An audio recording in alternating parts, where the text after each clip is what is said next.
Okay, so these are the springs I added to the frame inside the neck. I had to custom make some steel pins that go through the aluminum arms here to hold the two springs. One of them wasn't quite enough, so I added two. But right now you can see the whole head is sitting up there, and the neck isn't fully compressed. In fact, if I just kind of push down a little bit, you can see it goes down, and just barely pull up on it.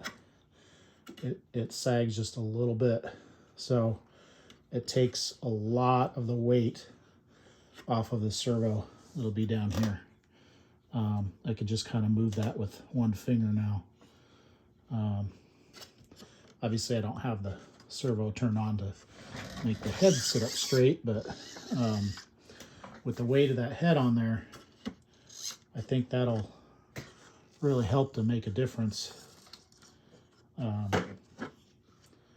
the servo, not to mention in the sound, the speed, and everything else.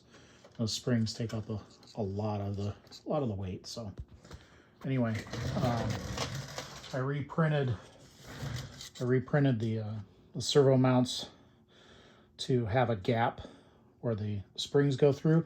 I had to redo the wiring for it, so I added these little channels inside here to kind of tuck the wiring through the bottom and the top there. So I haven't quite gotten those together yet. Ease of assembly is definitely a little bit more difficult. Trying to get these all assembled while these pins stay in here. The reason these are pins and not screws is because the ones down here actually slide between the frame. You can see it's sticking out right there, but as it comes down, the vertical leg here hits it. I'm not sure if it'd be a good idea to cut that out or not. You might lose some stability, so I'm kind of leaving that for right now, and that's why I went with the pin idea. Not to mention that these, if we were to use bolts and nuts on here, they would have to go inside slots inside of here, and there's not a whole lot of room to add those slots in there, so I don't know that that would work very well. So for right now, I just made some pins that go through there. So I think it'll definitely help. We'll find out once I get the servo installed. I did end up having to buy another servo. It's still a 74 kilogram.